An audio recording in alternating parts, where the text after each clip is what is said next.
Hola, ¿qué tal? Bienvenidos a esta entrevista con el candidato a la presidencia por el Partido Nueva República, don Fabricio Alvarado, que nos da un enorme gusto tenerlo acá también. Igualmente, un gusto para mí, Douglas. Gracias a la asociación por la oportunidad y esperamos poder compartir ideas que sean bien recibidas por todos, porque esa es la idea, poder hacer cosas que le sirvan a los diferentes sectores de la población. Así es, y Asociación Jóvenes por Costa Rica es quien organiza estas entrevistas y saludo a la gente que también nos sigue a través de las diferentes plataformas digitales, pero queremos entrar de lleno porque arrancábamos esta entrevista preguntando un poco, don Fabricio, ¿usted recuerda su primer empleo? ¿Cómo fue? Mi primer empleo fue en unas vacaciones de 9º a 10º año del cole. Fue en lo que en aquellos años se llamaba la Casa de las Revistas, en San Miguel de Desamparados. Estaban las instalaciones ahí. Ahora hay una iglesia ahí en esas instalaciones. Y yo estaba en el Liceo de San Miguel, estaba a 200 metros del cole. Entonces fue la primera experiencia, los 3 meses de vacaciones o 2 meses, una cosa así, trabajando en una bodega, ahí acomodando libros, acomodando revistas. Le estoy hablando de 1989. Hace poquito. 1989. Hace nada. Sí, sí, sí. Cuando muchos de los que hoy nos están viendo ni habían nacido. Entonces, al año siguiente, para las vacaciones siguientes, ya salí de la zona de Zampa y trabajé en Lavacar. Así se llamaba la empresa. Era, digámoslo así, el primer Lavacar o uno de los primeros Lavacar grandes. Y las 2 siguientes vacaciones, de 10º a 11º y del cole a la U, los trabajé ahí aspirando, lavando, haciendo de todo, vendiendo los diferentes tipos de lavado. Fueron mis primeras experiencias. Carajillo, cogiendo café ahí. Mi abuela tenía una finca exactamente detrás de la casa de ella, una finca pequeña, y ahí con mis primos también tuvimos. Pero ¿Cómo han cambiado esas generaciones, verdad? También. Pues sí, totalmente. Qué increíble. Y luego vino ya el periodismo. Sí, directamente, bueno, ¿o no? ¿Hubo un tiempo ahí? No, hubo diferentes trabajos ahí, siempre en tiempos de vacaciones. En la U yo tenía beca, entonces también tenía que hacer horas de trabajo. Estuve en la biblioteca, en una de las bibliotecas, también estuve en la Vicerrectoría de Investigación, allá en la UCR. Y sí, ya después vinieron trabajitos, digamos, estuve en una revista que editaba el Colegio Técnico Don Bosco, que en aquel entonces estaba en Paseo Colón. Entonces yo era como el coordinador de la revista. Era una revista para consumo interno del colegio, aunque intentamos sacarla a otros centros educativos. Y pues ya después vino la televisión ya formalmente con NS4 allá en 1998, cuando todavía algunos no habían nacido tampoco. Sí. Qué interesante, ¿eh? Pero sí. Bueno, también vamos a decirlo, estamos en el pleno centro San José, en Selvática, aquí en el corazón de San José, y por eso espectacular nos tocó el día y además el ruido bonito de los carros cuando ya la gente va para el trabajo, viene moviéndose en el autobús. Así es. ¿Y por qué le hago esta primera pregunta? Porque quizá de esa época a hoy Costa Rica ha cambiado muchísimo, su economía se ha diversificado, hay retos muy importantes que ya usted los viene estudiando de hace un buen tiempo. El tema del desempleo en jóvenes, don Fabricio, ¿cuál es el análisis que usted hace? Concretamente, ¿cuántos jóvenes usted considera dentro de sus planes de gobierno se van a incorporar en esta generación de empleo que usted está comentando? Creemos que serán muchos. El desempleo a nivel general se ha dicho últimamente que anda por el 17,7. Para nosotros es más porque normalmente cuando se dan esas cifras no se incluye a los desalentados, ¿verdad? Que son a los que ya se cansaron de buscar empleo. Entonces yo creo que va a andar por un 20% y posiblemente ese sea el porcentaje que recibamos cuando iniciemos nuestro gobierno.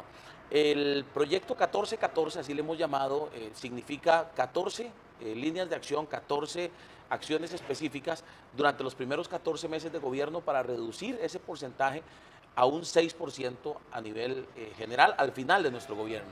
Tenemos claridad que en el caso de los jóvenes ese porcentaje de 20 aumenta a un 30% y hasta más, quizá un 40% cuando hablamos de las costas, cuando hablamos del norte del país o el sur del país inclusive.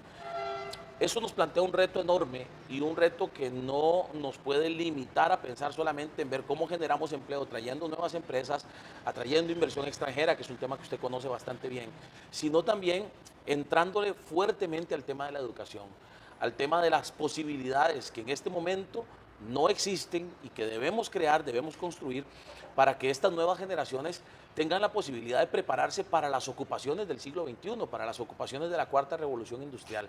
desde el colegio o desde la misma escuela, incluso con formación de todo tipo que nos involucre en el tema de las STEM, que nos lleve al bilingüismo ya como una meta real. Pero ¿hace Algunos cuánto venimos años. hablando del bilingüismo, Sí, don sí, Fabricio? eso iba a decir precisamente.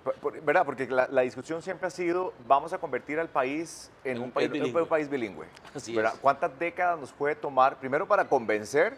Pero yo recuerdo las discusiones que se daban a nivel de colegios técnicos, y Mónica, que está aquí, también lo sabe. Los sindicatos decían, ¿cómo se les ocurre una contabilidad en inglés? ¿Cómo se les ocurre informática en inglés? No, el inglés no. ¿Cómo va a convencer? Porque es un tema también de convencimiento y no de esfuerzos, porque los esfuerzos se hacen. Con los resultados. Yo creo que hoy por hoy es evidente que los jóvenes que tienen esa posibilidad o que han tenido esa posibilidad, los jóvenes que dominan un segundo idioma tienen mejores oportunidades de trabajo, salen incluso del colegio y pueden a la vez, mientras están en la universidad, al mismo tiempo pueden tener un trabajo y un trabajo bien remunerado.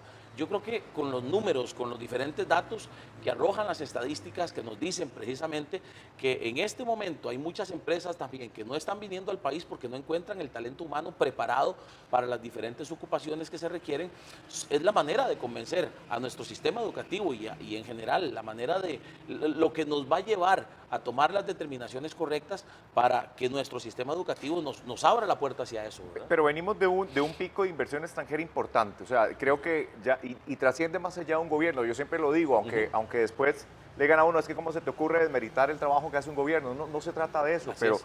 creo que Costa Rica ya hoy tiene un posicionamiento en el mundo tan importante y con toda la pandemia que Costa Rica se volvió un centro estratégico de inversión extranjera directa. Ahora, usted me habla 14-14, nos habla de un plan de 14 acciones en los primeros 14 meses de su administración para bajar el desempleo a un 6% al finalizar su eventual gobierno. Así es, así es. Pero entrémosle a ese análisis, don Fabricio. Claro. ¿Cuánta gente de esos más de 400.000 personas desempleadas no tienen hoy formación? ¿Usted ha dimensionado ese número? ¿Sabe el Sí, porcentaje? totalmente. Y por eso es que te digo que al tema de la educación hay que entrarle, sin embargo estamos claros que no resuelve con la inmediatez que necesitamos el tema del desempleo. Por eso es que el tema del turismo es vital para esta generación de empleo, el tema del apoyo a las pymes también, porque hay muchísimo de este sector que hoy está desempleado, que como usted bien lo dice, no está especializado, no tiene la formación quizá para ciertas empresas que también queremos atraer. Entonces, en el caso del turismo, que es primero una de las actividades que más se vio afectada por la pandemia, 200 y resto de mil de empleos perdidos, es la actividad quizá que más democratiza la distribución de los recursos porque pues hay muchísimas posibilidades y hay muchísimas formas en las que los turistas que vienen al país y el turista nacional también distribuye ese dinero que gasta en un paseo o en un viaje o en un tour por el país. Entonces, nosotros hemos planteado algunas opciones para generar recursos precisamente para activar el turismo. Una de ellas con la Bolsa Nacional de Valores, con el sector financiero local y financiero internacional también, y es el fondo o los fondos de capital de riesgo. Se lo planteamos a la Bolsa Nacional de Valores en una entrevista que tuvimos hace más o menos un mes y resto, y ha generado un buen ambiente y creemos que habrá inversionistas muy interesados en pues, poner esos fondos, en invertir esos fondos de capital de riesgo en el sector turismo para tratar de reactivarlo y generar ese empleo que se necesita, que ese empleo no especializado en hoteles, en agencias de turismo en el país y en muchas otras actividades. Pero ¿cuánto empleo concretamente en turismo? ¿Cuánto es lo que usted pretende generar? Precisamente pretendemos a través de esas acciones relacionadas con turismo directamente generar y devolverle al turismo esos 250.000 empleos que se han perdido. 250.000 empleos en el término de sus 4 años, eventualmente. Así es, eventualmente. Ahora, y ojalá más, ¿verdad? Porque en todo caso, hay zonas del país donde, por ejemplo, en el caso de Limón, si activamos a través de alianzas público-privadas nuestro plan de infraestructura, que ese es el otro eje en el que queremos también desarrollar generación de empleo, infraestructura como por ejemplo el aeropuerto de Limón, que es un aeropuerto internacional que no funciona como tal, si logramos activar eso y si lo logramos hacer, el turismo en Limón va a levantar un montón. Pero usted me está hablando de en el concesiones. caso, igual, no necesariamente, alianzas público-privadas, también fondos de capital de riesgo en el caso de la infraestructura, recursos que se generen de diferentes formas. Usted me habla también de las pequeñas empresas. Hay una limitación y yo creo que aquí en el país constantemente lo mencionamos, el acceso a la información. ¿Cómo yo le voy a prestar a alguien? Si yo a usted no lo conozco, ¿Cómo usted va a venir a mí a pedirme un crédito si yo a usted nunca lo he visto en mi vida? No sé cómo es su comportamiento de crédito, no sé si usted me va a pagar, si es buena paga o es mala paga. Claro. ¿Cómo llevar, qué proyecto concreto tiene usted para ese acceso a información, para tener mapeados los que puedan ser sujetos de crédito y pueden Claro. ser personas físicas o personas o empresas? Pero ¿cómo hacerlo, don Fabricio, para generar ese empleo en emprendimientos? Ujú. Le agrego una cosa más a lo que venía diciendo, también la ampliación, tenemos mapeada la ampliación del aeropuerto de Liberia, que necesita 300 metros más de pista para que vengan los aviones A380 que vienen de países como Singapur, Qatar, Inglaterra, Japón, que también va a generar un crecimiento, en este caso, en el sector de Guanacaste. En cuanto al tema de los emprendimientos, de las pymes, tenemos claras dos cosas. Número uno, las pymes representan el 85% del parque empresarial del país, por lo tanto también generan muchísimo empleo y además ha sido otro sector fuertemente golpeado. Basta darse la vueltita por cualquier centro de cantón o cualquier centro de ciudad en el país para ver el montón de locales cerrados, el montón de cortinas metálicas abajo, y eso es muy lamentable. Nosotros hemos planteado varias cosas. Número uno, la digitalización de los servicios. Esa es la manera en que todo quede plasmado en un sistema, de manera que los diferentes entes del gobierno, las diferentes instituciones tengan claridad de los datos de estas personas en cuanto a lo que usted plantea, las posibilidades que realmente tienen, su historial como emprendedores. No estamos hablando de datos sensibles, personales, ni mucho menos, sino la posibilidad de, por ejemplo, aplicar un plan que nosotros hemos incluso presentado como proyecto de ley. Y es que hemos descubierto, nuestro equipo económico descubrió que en el sistema de banca para el desarrollo, que dicho sea de paso, hay que reformarlo y hay que convertirlo en algo más amigable y más accesible para los emprendedores, hay cerca de 700 millones de dólares entre dólares y colones que no se han usado, que están ahí y no se han usado. Nuestro planteamiento es, hagamos una reforma para que ese dinero se pueda utilizar en bonos, bonos PYME, capital semilla, dinero no reembolsable, para darle un empujón. La gente dirá, es que eso es asistencialismo, no necesariamente, porque es un empujón, es capital semilla, es generar que nuevos emprendimientos nazcan, que gente que está en la informalidad se formalice para poder acceder a esos recursos. Y son 3 millones de colones por 3 meses, que el dinero que está en banca para el desarrollo sobra para hacer eso. 3 millones de colones por 3 meses, no solo para las pymes, sino para las PIMPAs también, que son las pequeñas y medianas empresas agrícolas, agropecuarias. Y ese dinero, evidentemente, solo se podría utilizar para temas como alquiler de locales, como pago de salarios, como materia prima, y evidentemente tendrían que cumplir ciertos requisitos para acceder. Entonces eso obliga, como repito, a venir a la formalidad, lo cual genera recursos también para el gobierno, para el Estado, y también nos permite activar la economía y poner a caminar algunos negocios que hoy solo están en el papel o en la mente de la gente. Pero si yo le pregunto, ¿cuántas pequeñas y medianas empresas hay, formales e informales? ¿Cuál es su respuesta? Bueno, el dato no lo tengo exactamente, Claro, pero sí... Pero no lo tiene porque no existe, don Fabricio. Sí, A ver, porque precisamente la informalidad, lo que nos dice el dato, eso sí se lo puedo decir, es que hay cerca de 1.100.000, 1.200.000 personas en la informalidad,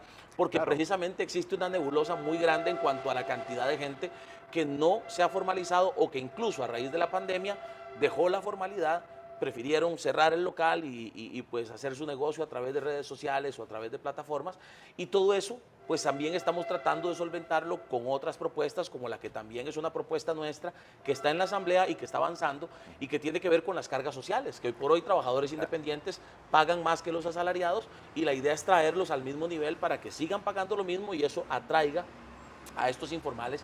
Menos cargas sociales. Formalidad. Sí, menos cargas sociales para ¿Cuánto trabajadores menos? independientes. Que lleguen al mismo nivel, 9.5, donde están los asalariados, que paguen eso mismo, porque hoy están pagando incluso algunos cerca de un 18%. ¿Y qué va a pasar con el resto de dinero que no va a entrar vía cargas sociales? Es que va a entrar a través de los informales que se formalizan y que pues van a ¿En generar cuánto, recursos. Fabricio? ¿Perdón? ¿En cuánto entraría? ¿Cuánto es lo que ustedes Pues estiman? nosotros estimamos que precisamente siendo esta una de las acciones, primero que esperaríamos que se apruebe antes de que termine este gobierno, ha avanzado en comisión, ya se dictaminó. Aprobándose, ya desde este gobierno empezarían a generarse las acciones para que los que están en la informalidad, motivados porque ahora ya no tendrán que pagar ese 18%, sino ese 9.5%, buscando por supuesto estar asegurados y poder asegurar a su gente, pues entonces vengan a la informalidad. Nuestro plan sería que en el lapso máximo de un año empecemos a ver resultados en el plano de dinero que se recupera a través de gente que se formaliza. ¿Pero cuánto dinero es el que estiman que se recuperaría Mire, vía bajando cargas días trayendo a la gente la informalidad hacia la formalidad. Es que son varias acciones, Douglas, no es solamente esa, sino también, por ejemplo, lo que nosotros hemos planteado del tema de los escáneres, que ya se aprobó, ese sí ya se aprobó, ese también va a traer, no estamos pensando como generar a través solo de una acción, sino de muchas acciones que nos generen, por ejemplo, Pero la informalidad es puntual, don Fabricio, la informalidad y Es que creo que los depende diagnósticos están totalmente claros. Así es, Hay así es. poco acceso al crédito, Totalmente. porque no hay información y yo creo que la gente y los que han emprendido, los mismos asociados de Jóvenes por Costa Rica, lo viven, lo experimentan. Ujú, así es. Usted tiene una muy buena idea de negocio, pero no es suficiente. Usted puede tener un buen plan de mercado, un buen análisis del mercado potencial que usted puede vender su producto, su idea, lo que sea. Así es. Pero no hay acceso a la información. Y luego de eso, el acceso al crédito se complica porque justamente no hay información. Entonces, bajo cargas sociales, está bien, pero ¿cómo realmente eso me garantiza a mí que me traiga un buen grupo de gente informal hacia la formalidad? Estamos seguros que sí, porque además hay otra propuesta que no le he mencionado, la que Sí. tiene que ver con ventanilla digital. La ventanilla digital, ventanilla única digital, es la que va a permitir que aquellos emprendedores que se encuentran hoy con una serie de trabas que les impiden abrir su negocio de forma inmediata y que los mandan de una institución a otra y de aquella lo devuelven a la primera y después lo mandan a una tercera a hacer otro, que se convierte realmente en un calvario burocrático para los emprendedores y lo sabemos porque de hecho estamos trabajando directamente y es incluso uno de nuestros candidatos a diputados en la papeleta de San José está directamente involucrado con una asociación de pymes. Eso tiene que cambiar y lo pretendemos cambiar con esa ventanilla única digital que pues lo que va a hacer es a través de un sistema computarizado, de un sistema digital, permitir que los emprendimientos, que las pequeñas y medianas empresas metan sus documentos e inmediatamente, evidentemente les va a dar un comprobante el sistema, ya estén habilitados para abrir y el gobierno tenga la obligatoriedad de en el lapso de unos 90 días haber revisado esa documentación y no venirle a cerrar al negocio, sino venir más bien a ser un colaborador, a ser un facilitador, no un gobierno que bloquee las posibilidades de negocio, sino más bien que abra las posibilidades. Eso yo creo que va a permitirnos que muchas nuevas empresas abran, muchos nuevos pequeños y medianos negocios abran sin tanta traba burocrática y que más bien el gobierno se vea obligado a facilitarle las cosas porque eso es lo que queremos, que se genere dinero en la calle y que se dinamice la economía.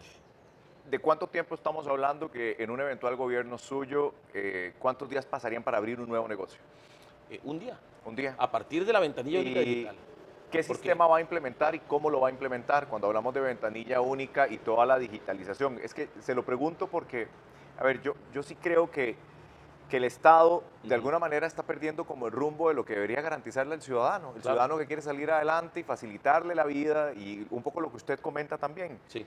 Pero, don Fabricio, cuando vemos que es imposible en este país implementar un sistema, y lo digo, digamos, a nivel de recaudación de impuestos y todo lo que uno se puede imaginar, pero ¿cómo le cuesta al país hacer proyectos en los que pueda aspirar y decir, hey, vamos a invertir en tecnología y vamos a hacerlo bien?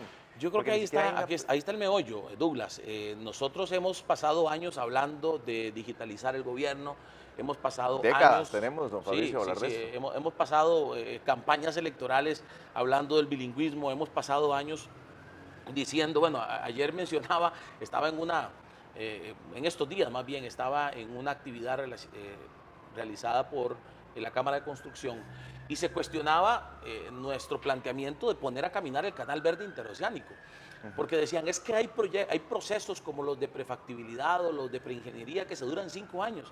Y yo dije, por eso, lo dije ahí, por eso es que tenemos 30 años esperando que este proyecto empiece, porque la mentalidad es que vamos a durar tanto. Bueno, número uno, creo que ya tenemos que pensar en seguir los ejemplos de otros países que nos demuestran que se pueden hacer las cosas más rápido, que una obra puede realizarse en un periodo, pero más allá de eso, Douglas, nuestro objetivo no es necesariamente, o sea, nuestra visión no es la de una política de gobierno o la de un plan de gobierno.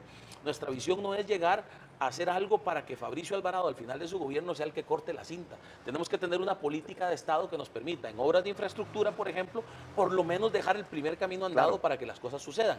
Pero en el caso de lo digital, como usted lo plantea, bueno, evidentemente este es un dato técnico que manejarán los técnicos de nuestro equipo de ciencia y tecnología, pero nosotros tenemos claridad de que sí se puede hacer y eso es lo más importante. No, se puede hacer. En tecnología yo creo que no hay nada. Cuando uno vea a Facebook, toda la evolución que va a tener y uno dice realidad aumentada y todas las posibilidades, y uno dice, y Costa Rica como que se nos queda corto. Ese es el punto. Porque ¿cómo lograr ese impulso, ese salto a la tecnología? Y le pregunto, es un tema de gobernanza, porque Así es. al final, ¿qué Es un figura? tema de liderazgo, Pero también gobernanza. el Estado está desmantelado también. A Así ver, es. si usted quiere un buen ministro de Ciencia y Tecnología, una buena ministra de Ciencia y Tecnología, usted tiene que traerse a alguien que sea un CIO, digamos. Y yo creo que aquí todos los que estamos sabemos por qué las empresas logran el éxito, las privadas y las multinacionales, porque tienen un esquema tan claro cómo traerse a esa mejor gente. Y Usted acaba de mencionar una clave, Douglas, y es el dejar el estatismo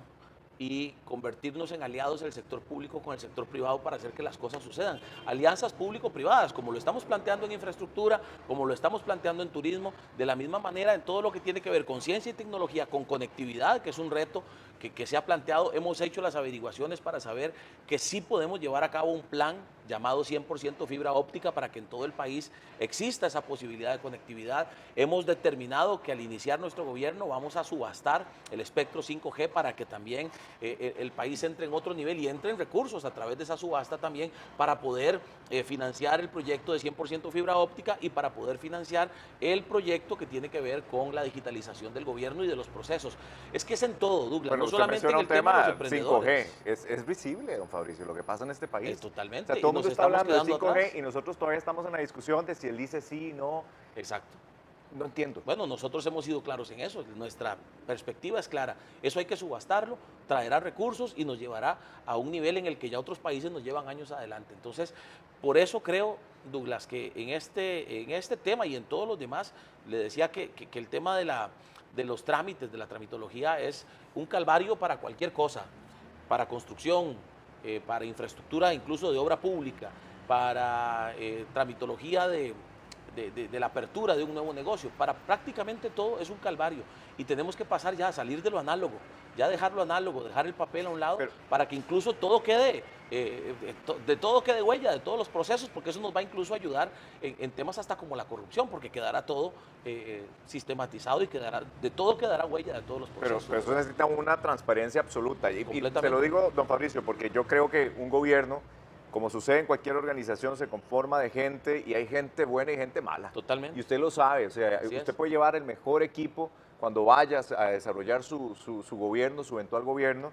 Usted sabe que habrá algunos que se van a salir por el canasto. Algunos ¿Cómo? chuecos. Algunos chuecos. Sí, sí. Y no tiene que ver con nada más con la escogencia del candidato, es que es la convicción de la gente que usted lleve Así es. a formar parte de un eventual gobierno suyo. Lo tengo claro, Douglas, y pues evidentemente también lo tenemos ahí en el radar, pero pues nosotros vamos con todo y vamos con la intención de que las cosas sucedan y pues evidentemente en el camino, si nos toca descubrir que hay personas que nos están bloqueando los procesos o que están, como dice usted, que están saliéndose del canasto, o que son chuecos o que no van en esa línea de poner a caminar este país, porque este es el punto, Douglas.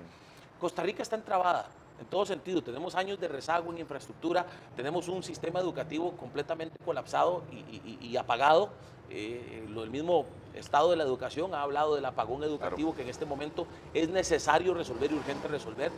El tema de la tramitología, de nuevo, y a ver, y es que las cosas sí pueden pasar. Yo puse un ejemplo, sin hablar de nombres ni mucho menos, pero sí nosotros tenemos claro que hay permisos para construcciones de edificios, por ejemplo, en el sector de Sabana, que han durado 6 meses para salir.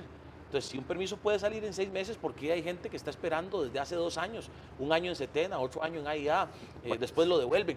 O sea, si pueden pasar las cosas, y más aún si digitalizamos los servicios, ¿verdad? Sí, bueno, o conoce usted a alguien que le ayude. Qué feo decirlo. No, debería ser Qué feo también decirlo, pero que todos ese tengan es- acceso a esa Claro, rapidez, esa pero inmediatez. usted sabe que eso no es o sea, eso no es real. Hay un En montón este de momento gente que prefiere, y lo voy a decir y no justifico el hecho, pero o te pones tu empresa y mejor, ¿saben qué? Calladitos todos metidos ahí, o voy a construir, mejor lo hago ilegal, porque entonces no me van a dar el permiso. Así es. Pero es la realidad, y con eso tenemos que aprender a identificarla, pero a tomar acciones. Exactamente, y ese Ahora, es el punto. O sea, no podemos entrar con la mentalidad de no se puede, todo No, está estoy de entrabado. acuerdo. No, tenemos que entrar con la mentalidad de cambiar las cosas. Absolutamente de acuerdo. Yo creo que ahí es un esfuerzo ya nacional y se requiere un cambio de mentalidad y creo que eso es lo que nos tiene fregados. Así o sea, es. tenemos una mentalidad pequeña cuando realmente deberíamos de aspirar a cosas mucho más grandes.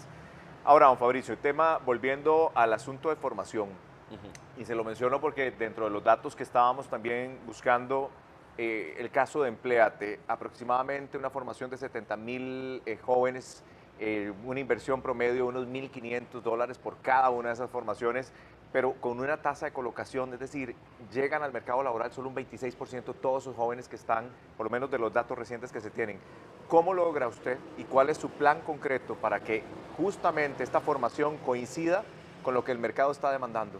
¿Cómo lo va a lograr? Yo creo que es evidente que aquí voy de nuevo, las alianzas con el sector privado, en este caso lo que se está haciendo hoy por hoy, lo que está haciendo CINDE, lo que está haciendo Procomer, me parece que es vital, hay que reforzarlo y hay que empujar más para que vengan más empresas, para generar, porque aquí es vital el tema de la competitividad, ¿no? O sea, lo que en este momento está impidiendo que otras vengan. Sé que se han hecho esfuerzos importantes, sé que se han logrado cosas buenas, pero también sé que hoy por hoy hay trabas que no han cambiado, que tienen que ver con el precio de electricidad, con precios Sí. de combustibles, con la tramitología de lo que ya hablamos, con la misma infraestructura, con la conectividad. Todo eso al final es parte de un todo. Pero se lo pregunto así entonces. ¿A qué le daría usted prioridad a una estrategia suya de atracción de inversiones extranjeras directa? ¿Pensaría más en manufactura? ¿Pensaría más en servicios? ¿Pensaría más en manufactura avanzada? ¿En qué específicamente va a traer usted inversión? Mire, yo creo que, Douglas, en este momento deberíamos pensar en todo, porque como ya se ha dicho, hay un sector de la población que no tiene ni va a tener la oportunidad de devolverse a formarse en servicios más especializados o en especialidades más acordes con lo que hoy hacen algunas empresas relacionadas con ciencia y tecnología. Sí estamos y vamos con toda claridad en el tema de educación a meternos de lleno con el tema de las STEM, con el bilingüismo, con la conectividad, eso ya lo conversamos, pero sí tenemos que pensar en ese Justamente talento por eso humano no especializado. Claro, Entonces, pero tenemos un 80% de la gente desempleada que no tiene formación. así es. Y Empléate está formando posiblemente en áreas en donde, por el nivel de colocación o la tasa de colocación, en donde el mercado no está requiriendo. ¿Cómo lo va a hacer pensando en que usted dice, voy a traer a toda la inversión que sea posible aquí al país? Bueno, incluso cuando hablamos de infraestructura, hablamos de convertir a Costa Rica en un punto de atracción para invertir en obra pública, de abrir precisamente a través de licitaciones internacionales, por ejemplo, el tema del puerto de Caldera, que en este momento se está discutiendo si se amplía el contrato con el actual Trabajando al mismo concesionario. concesionario. ¿Usted apoyaría al mismo En concesionario? este momento estamos estudiando La propuesta. la propuesta, pero también nosotros tenemos en el radar abrir una licitación, una nueva licitación internacional, donde este mismo concesionario podría participar, no se le puede impedir en todo caso.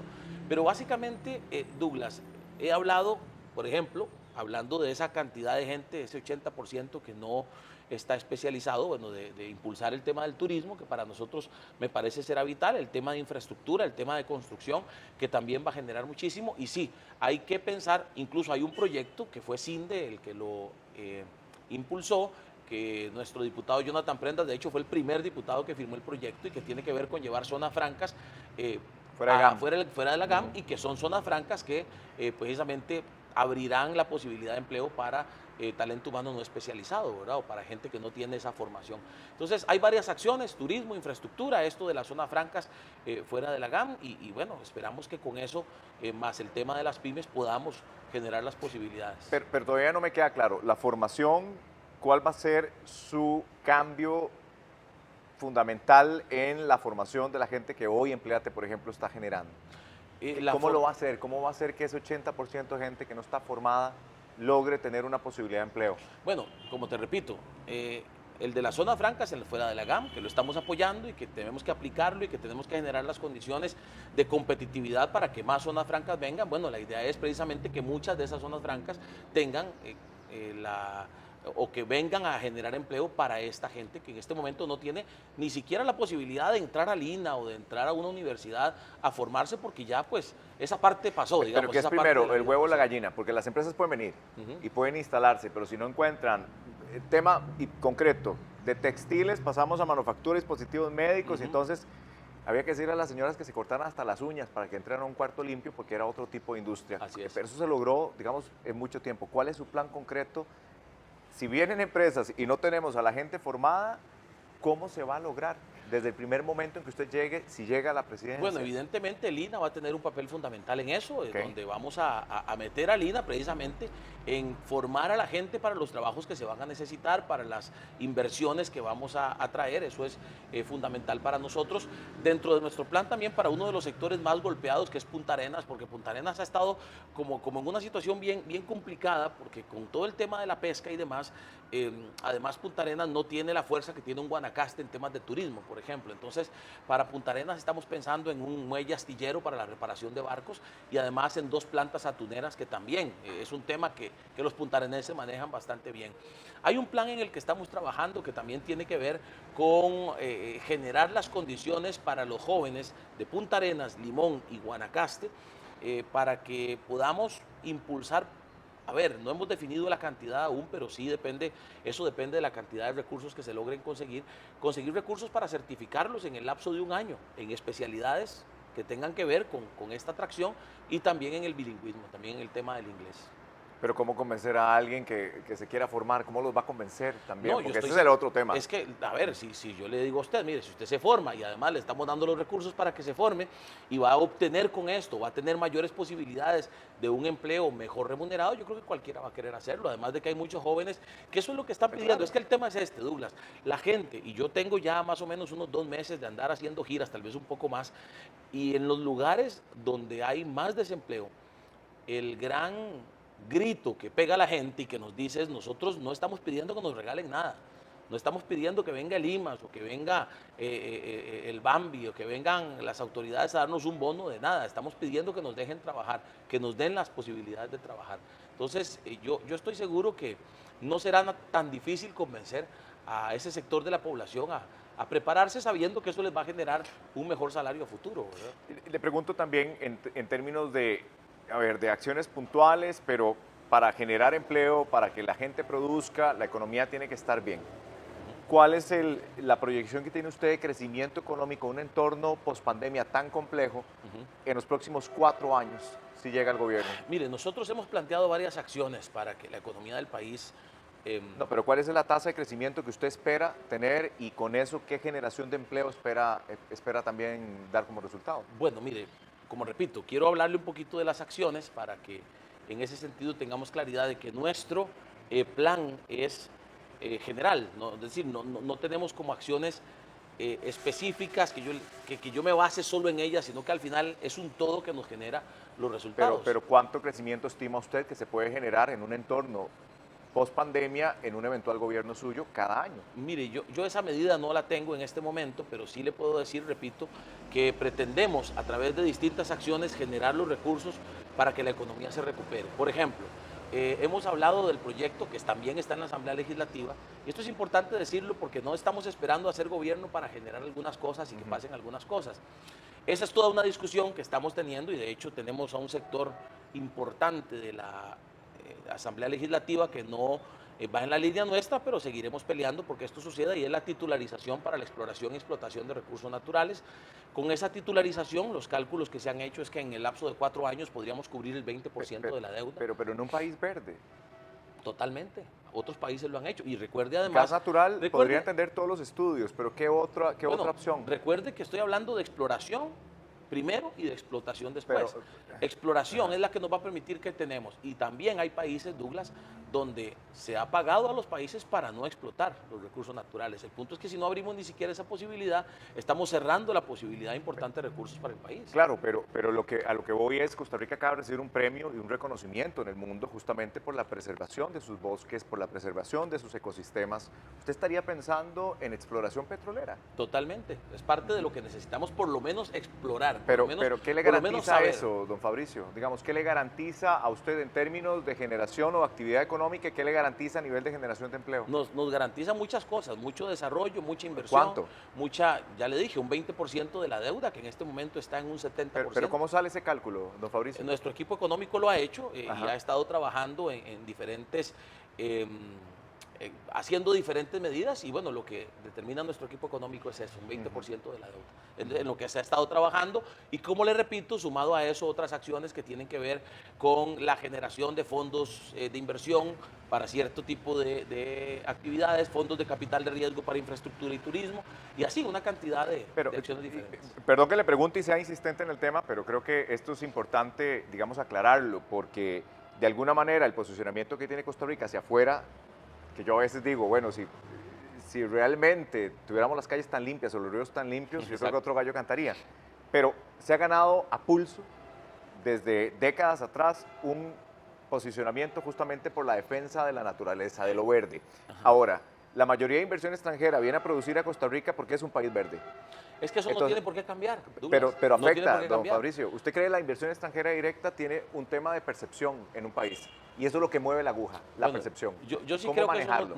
yo creo que eso no tiene por qué cambiar porque precisamente estamos abriendo las puertas siempre dentro de la línea de lo sostenible, siempre de Pero la ¿cómo, línea de cómo la cuidar. exploración petrolera puede usted decir que es sostenible?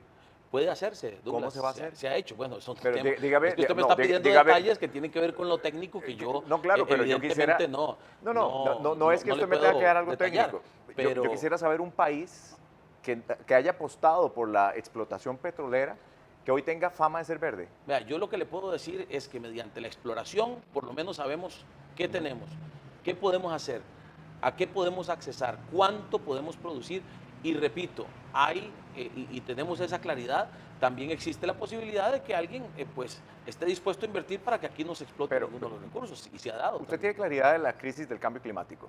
Totalmente. O sea, la reconoce. Sí, es decir, así es. usted cree que sí hay un impacto en el mundo por el impacto climático. Así es, ¿verdad? lo tengo claro.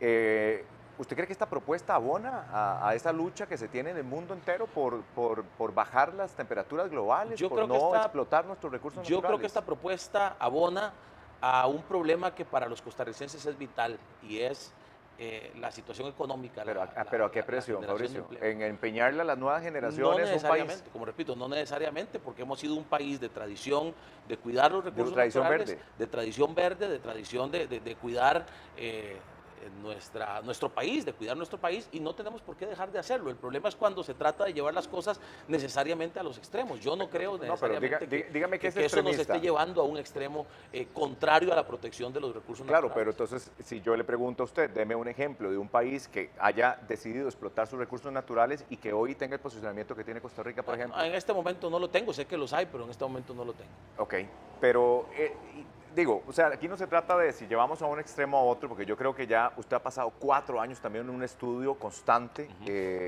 en una articulación de ideas, en propuestas claras, y creo que ese es el objetivo de la conversación a través de la Asociación de Jóvenes por Costa Rica. Pero si tenemos hoy un candidato que pone sobre la mesa el tema de la exploración petrolera, la explotación de recursos naturales, lo que uno quiere entender es sobre todo las nuevas generaciones que tienen en su mente que Costa Rica debe seguir posicionándose como un país verde. ¿Cómo le habla usted a esos jóvenes que hoy, todo lo contrario, están buscando cómo logramos nómadas digitales, cómo logramos que vengan a ver no solo las bellezas que tiene este país, sino a producir en el país? ¿Usted cree que no hay alternativas antes de ir por la exploración petrolera? Hay alternativas para generar empleo, las he planteado aquí, las hemos planteado en los diferentes foros que hemos participado.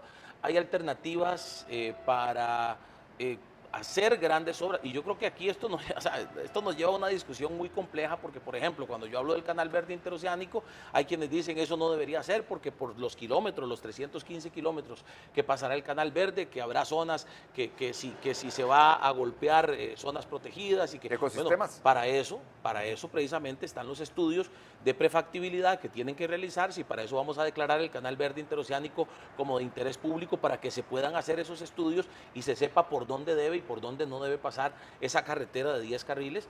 Hay 10 kilómetros en los cuales se va a hacer este estudio que pueden determinarlo, pero no podemos entrar en la discusión de que no se haga, porque inmediatamente ya se tiene el concepto de que va a golpear alguna zona desde el punto de vista de zonas protegidas o de Yo creo que es un ecosistemas. balance, don Fabricio. Si usted me pregunta cómo lograr la sostenibilidad y el posicionamiento de Costa Rica como un hub, un destino verde, de inversión, de conocimiento, de servicios, Sí. y cómo lograr el famoso desarrollo que todos esperamos. Queremos un país de primer mundo, pero no pagamos los impuestos de primer mundo, o Así es. pagamos demasiado impuesto para el tipo de obra que hoy estamos viendo. Exactamente. Esa es la realidad, pero sí dejar muy claro, porque yo creo que este es un tema de interés, sobre todo para los jóvenes y para la audiencia en la que estamos, es no habrán alternativas distintas a primero apostar por una exploración que no sabemos realmente cuál es el impacto que pueda A tener. ver, no tiene por qué reñir porque nosotros estamos planteando primero la exploración. La titularización Pero- para la pero- exploración. pero en el primero. momento que usted Y así anuncie- sabemos qué tenemos, qué posibilidades tenemos y así podrán tomarse las Don decisiones. Fabricio, pero en el momento, si usted Entonces- llega a ser presidente y su primer anuncio como presidente es Costa Rica abre las puertas a la posibilidad de la exploración petrolera. Bueno, es que para eso tiene que aprobarse el proyecto que Claro, planteamos. pero para la pero titularización. usted llegando a ser presidente, usted sabe que un presidente dice algo y mueve la aguja. Yo siempre me acuerdo del famoso golpe de Estado de Don Abel Pacheco, que eso generó un impacto tan tremendo a nivel de los mercados internacionales Sí. que inmediatamente hubo una tensión grande por Costa Rica. Claro.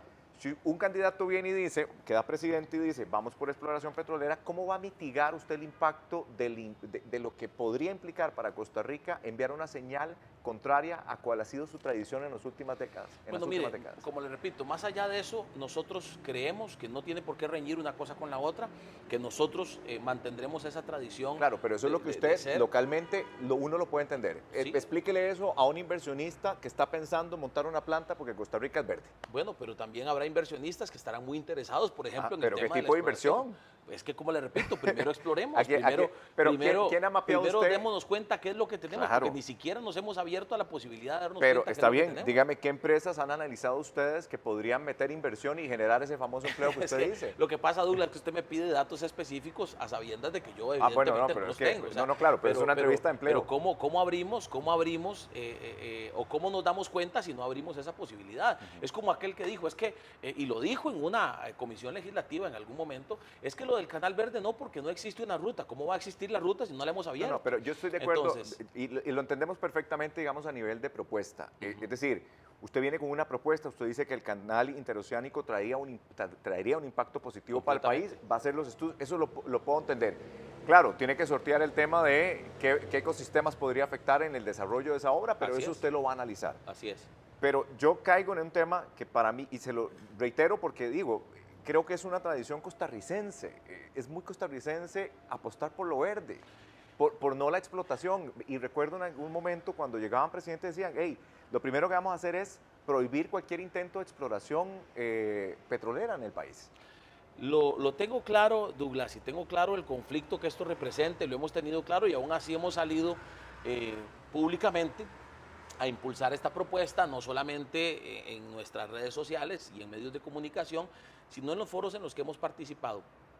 Porque yo creo que por un lado sí, debemos seguir en la misma línea de protección del medio ambiente, pero no debemos caer en el extremo de decir cerremos las puertas al desarrollo, cerremos las puertas a otras posibilidades, porque va en la misma línea de lo que le hablé de los estudios del Canal Verde. Exploremos, démonos cuenta qué Pero tenemos el mundo está y hablando de tomemos otra decisiones cosa, a partir de ahora. don Fabricio, el mundo porque está eso hablando va, de es otra que el cosa. tema es esto, hay gente que se está muriendo de hambre, hay gente que está en pobreza, Ah, hay no, gente claro. que está y que tiene la riqueza a sus pies y que tenemos como país la riqueza a nuestros pies y podríamos tenerla, porque eso es lo que va a determinar el tema de la exploración, Pero proteger el ambiente también deja plata. pero también, repito, ¿Cuántos miles de millones tenemos nosotros en inversión? ¿y dónde está eso reflejado en el desempleo Bueno, pero el y turismo, en la pobreza? a ver, el turismo de nuestras costas, ¿cómo cree que Totalmente. sobrevive? Bueno, eso también lo estamos planteando en nuestro plan, Douglas, y usted Claro. ya lo escuchó, que es una reactivación del turismo, una reactivación precisamente de temas... Pero ¿por qué el vienen los tema, turistas a Costa Rica, don Fabricio? Pues por muchas razones, Douglas. Dígame por la muchas principal. razones. Y yo creo que usted está planteando esta situación como si fuéramos a destruir todas las riquezas No, naturales no, por no, un no, proyecto de no, no, exploración y no, no, explotación, yo- y no es así. lo que- Y no es así, como le repito, no. no tenemos por qué pensar que eso va a reñir cuando podría hacerse perfectamente sin No, yo- dejar de proteger nuestro medio ambiente. Don Fabricio, le compro la idea en este sentido. A ver, y no es un tema de que si yo creo que usted va a destruir el país. No, tampoco lo creo. Digo, ¿quién soy yo para pensar que usted puede destruir el país? Pero mi punto es, el mundo está hablando de una agenda verde. Hay miles de millones de dólares invertidos en una agenda verde. Estamos hablando que las grandes manufacturas del mundo están diciendo sostenibilidad. Estamos hablando que los grandes productores de automóviles, por ejemplo, están diciendo vamos a lo eléctrico. Estamos hablando de volver a posicionar aquellos destinos que vienen los turistas justamente por lo verde. Precisamente ahora que usted habla de lo eléctrico, bueno, nuestro plan de movilidad, que de hecho, y hemos sido claros en esto, salió en los medios de comunicación nuestra oposición al tren impulsado por el presidente y la primera dama, porque no creemos que solucione realmente un problema de movilidad, pero hemos puesto sobre la mesa un plan de movilidad llamado Transgam, que nos lleva precisamente en un lapso, evidentemente no se puede inmediatamente, pero nos llevará a que la flota de autobuses de nuestro país sea completamente eléctrica. Como le repito, yo pienso que podemos generar acciones siempre en la línea de protección de medio ambiente y generar otras en la línea del desarrollo, en la línea de creación de gran infraestructura, en la línea de proyectos que traigan recursos al país, que no tienen por qué reñir con eso. Somos un país demasiado rico, naturalmente hablando, como para pensar que un proyecto nos va a llevar a, no sé, a la debacle en ese tema. A mí me Bueno, parece que Cruzitas no es una tragedia. totalmente. Es una tragedia. Y yo creo que los que estamos aquí podemos hablar desde nuestra cómoda situación. Pero porque eso es porque no se hizo de la forma correcta, ¿Cómo lo hubiera hecho usted? porque no se ha hecho de la forma ordenada como tiene que hacerse a través de proyectos como este, pero ¿cómo lo hubiera hecho titularizando, usted? llevando el control de las cosas, teniendo claridad de qué es lo que se está haciendo, pero básicamente eso a la libre nunca va a funcionar. Ok, vuelvo al tema de la exploración y perdón que me meta en ese tema tan insistentemente, pero si usted está proponiendo un plan de esa naturaleza, usted dice que un 20% de la deuda se puede bajar con la autorización de exploración petrolera. ¿Cuántas empresas han mapeado ustedes que tengan interés en venir a hacer la exploración petrolera en Costa Rica? Nombres y apellidos, ojalá. No, yo en este momento ese dato no lo tengo, pero sí sé que, como repito, pues abre una posibilidad y nos daremos cuenta precisamente cuando esa posibilidad se abra. Pero usted tiene más claridad. Cerrando la posibilidad y prohibiéndolo como lo pretende el gobierno y como lo pretenden algunos partidos, pues nunca nos daremos cuenta. Porque No, es que no solamente es un tema de gobierno, don Fabricio, yo creo que eso trasciende a un político. Es todo el país, la gran cantidad, la mayoría que cree que Costa Rica debe seguir conservándose verde. yo creo que hay una gran mayoría que quiere desarrollo, que quiere empleo, que quiere mejorar la no, economía del todos país. queremos lo mismo, ¿verdad? pero Entonces, yo como repito, hay distintas opciones y hay distintas maneras. Yo le he planteado algunas que tienen que ver con la protección del medio claro. ambiente y con la generación de empleo a través del turismo, que sí, nuestro turismo es en su mayoría relacionado o la atracción del turismo tiene que ver con la protección o con la imagen que tenemos como país. Pero repito, estas propuestas que estamos planteando yo creo que no riñen unas con otras, pueden crear un ecosistema que nos permita a todos, sí, seguir defendiendo el medio ambiente, seguir teniendo esa imagen, pero no a se la puede vez generar defender desarrollo. el medio ambiente cuando yo propongo que se venga a abrir la exploración Ese es su petrolera. criterio, Douglas, y el criterio quizá de algunos, pero nosotros creemos que sí se puede. ¿Cómo se puede?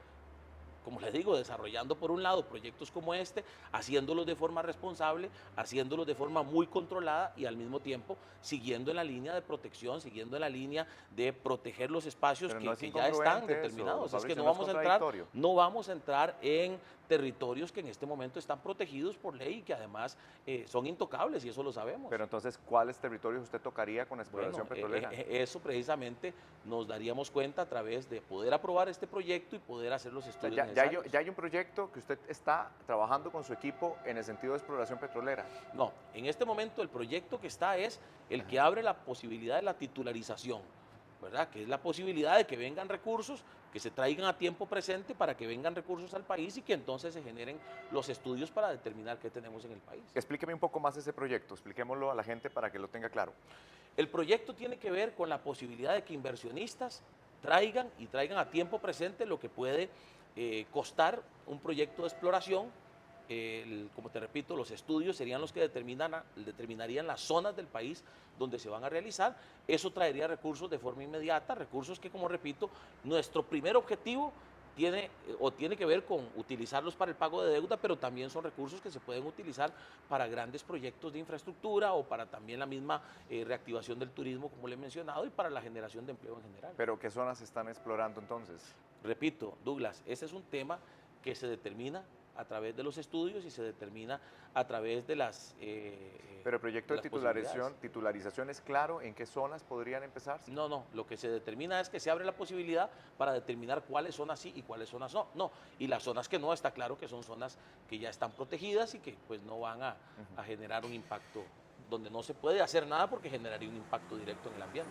Don Fabricio, para ir finalizando, ¿cuáles son esas tres primeras acciones llegando usted a un eventual gobierno, que le diga usted a su gabinete, a su equipo de gobierno, vamos con esto, esto y esto. ¿Cuáles son esas tres acciones concretas? Bueno, Todas relacionadas, por supuesto, ojalá en el tema de generación de empleo. sí, la primera tiene que ver con la declaración de interés público del Canal Verde Interoceánico, que para nosotros va a impulsar que procesos como el de los estudios de prefactibilidad, que son los que tienen que ver con definir por dónde pasa, por dónde no pasa, los costos que va a tener en general la obra y demás, así como temas de expropiaciones. Todo eso se aceleraría con esa declaratoria de interés público.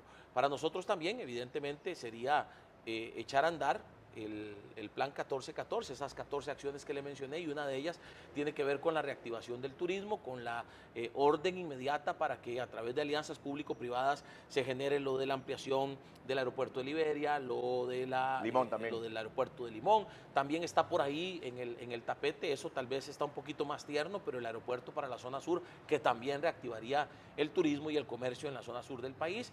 Y bueno, también echar a andar el proyecto de Transgam, que tiene que ver con movilidad, que tiene que ver con un cambio completo en la reorganización del transporte público. Pero sería a través de concesión también, don Fabricio. Alianzas público-privadas, alianzas público-privadas también. Entonces, por ahí anda lo nuestro y, por supuesto, el impulso desde el decreto de convocatoria. Recuerde que ahora los primeros meses de gobierno van a ser de periodo de sesiones extraordinarias. Correcto. En la Asamblea Legislativa. Entonces, la convocatoria de proyectos como el que tiene que ver con el de bono pymes y con todo lo que tiene que ver con generar las condiciones para que las pymes crezcan y pueda también a través de ellas darse una generación de empleo. Y en acceso al crédito también relacionado con eso estos es bonos, importantísimo. Con el sistema de banca para el desarrollo tenemos que hacer cambios necesarios para que el acceso a los recursos sea pues más fácil por parte de los emprendedores y para que por primera vez se pueda decir, sí, realmente el sistema es un sistema amigable. Claro. Eso hay que hacerlo. O sea, pone en el centro esta generación de empleo, un Estado menos intervencionista, más facilitador. Nuestro enfoque es generar empleo, nuestro enfoque es un Estado facilitador, salir del círculo vicioso en el que hemos estado para convertirnos en un círculo virtuoso donde haya facilidades, donde el gobierno deje de ser un gobierno controlador y un gobierno obstaculizador y se convierta en un gobierno facilitador para que la gente pueda hacer sus negocios y para que pueda crecer. Don Fabricio, muchas gracias. Sé que hay algunas respuestas ahí que irán saliendo en el transcurso de los meses. Evidentemente un proyecto político se construye a partir de ideas que en algunos casos se están construyendo, se están materializando, otras ya están listas. El punto es que sí tenemos claridad de que lo que en este momento le preocupa a todos los sectores, mujeres, jóvenes, zona rural, zona urbana, es el tema de la generación de empleo y en eso queremos trabajar y queremos traer desarrollo para el país. Sin duda, y qué bueno verlo muy cerca también de Procomer, de SIN, de generadores de empleo, porque para eso nosotros es muy importante. Esas alianzas son claves, claro. Creemos que han generado cosas muy buenas y que a la vez han tenido poco acompañamiento y ha habido poca unidad con el sector empresarial, con instituciones. Bueno, los mismos jóvenes empresarios. Con los jóvenes, que además hay muchos empresarios que nos pueden enseñar cómo se deben hacer las cosas en este tiempo donde la tecnología ya nos cayó encima y lamentablemente no se han tomado acciones para meternos en ese rollo, ¿verdad? Entonces, vamos a seguir de la mano. Que a mí me va a convencer la persona, el candidato o la candidata que llegue y digan, ¿sabe qué? La forma de organizar este gobierno es con un muy buen ministro o ministra de Ciencia y Tecnología. Claro. Que realmente llegue, pero es que el MISID está, no sé, si usted me pregunta a mí hoy, y nos preguntamos todos, el rol del MISID, ¿cuál? Es que existe, hay Douglas, y lo puedo decir así porque he estado reuniéndome con sectores, cuando hablamos de MISID, cuando hablamos del Ministerio de Agricultura, cuando hablamos del MEIC, todo eso pareciera como que está ahí como dormido, ¿no? Hay que despertarlo porque se pueden hacer cosas muy importantes y muy buenas a través de estos ministerios. Siempre, eso sí, en alianza con el sector privado, que es el que puede generar empleo. Es que para nosotros eso está claro. Pero es que, don Fabricio, también se ha satanizado el tema de si usted habla con una empresa privada, entonces es que tiene algún interés. Si usted quiere generar una alianza, es que algo anda. Estoy de acuerdo. O sea, este país se ha empecinado en esos temas que al final no terminamos de dar el paso. A eso nos ha llevado el discurso estatista de que todo lo privado es malo y de que todo lo privado tiene que tener algo escondido o tiene que haber seguramente. No, pero se lo digo, casos concretos, digamos, el tema del COVID, ¿puede uno estar de acuerdo en el manejo de la pandemia o no? Que cada gobierno hizo lo que tenía que hacer, bien o mal, pero se hizo. Pero el tema de un código QR, digo, es lo más normal del mundo, ¿verdad? Y cuando nos entramos en esas discusiones, uno dice, a ver, ¿cómo tuvo que haber sido ese proceso de comunicación para que la gente no pensara primero que le van a robar los datos? Porque la gente lo primero que piensa es eso. Es que ha habido una pérdida de confianza. Para Yo mí estoy de acuerdo. la clave, Estoy muy de acuerdo. Douglas, lo dije, creo que fue en el último foro que participé, para que las cosas sucedan tiene que haber confianza, de generarse confianza, para que pueda haber un clima de negocio saludable, tiene que haber confianza. Usted no hace negocios con alguien que usted no confía. Así es. Bueno, el país no está confiando en autoridades que a través de casos como la UPAD o a través de quizá el mismo manejo de la pandemia no se ha ganado la confianza de la gente. La gente desconfía ya casi que per se cuando el gobierno sale con alguna nueva acción o con alguna nueva disposición. La gente que desconfía de los políticos, don Fabricio. Sí, en general, porque lamentablemente y de forma histórica los políticos han generado esa desconfianza. Bueno, gran reto nos toca si ganamos las elecciones para que en algún momento podamos ganarnos esa confianza. Quien gane a partir del próximo año, hay que matricularse en el proyecto, hay que ir, hay que empujar juntos. Así Sector es. público, sector privado, usted habla de alianzas. Así que muchas gracias, don Fabricio, por este tiempo. Gracias a usted, Una Douglas. conversa extendida, Pues sí. temas que hay que aclarar y que la gente le queden muy claros, porque yo creo que ahí empieza la transparencia. Y por supuesto, siendo que sé que son muchos jóvenes los que nos siguen, pues síganos en redes sociales, sigan ahí en la página, estamos tratando de llenarlos de información a través de videos, porque uno sabe que los medios de comunicación no hay tiempo. Yo trabajé en un medio de comunicación y el medio de comunicación te saca una notita de 1 minuto y medio que medio puede condensar lo que es la propuesta, pero en la página, bueno, fabricioalvarado.cr va a ser una plataforma donde vamos a estar compartiendo las propuestas, vamos a darnos a la tarea, y es una promesa, de aclarar todas las dudas que pueda haber en relación al tema de la titularización, de la exploración y explotación de recursos naturales, y de cualquier otro tema en el que tengan dudas. Somos de puertas abiertas para que nos envíen sus consultas, y a través de redes sociales, a través de consultas directas o a través de nuestra página tratar de solventar esas dudas. Muchas gracias, don Fabricio. Gracias Douglas. a ustedes por prestar atención, por sacar este tiempo aquí desde el Centro San José en Selvática, conversando con los candidatos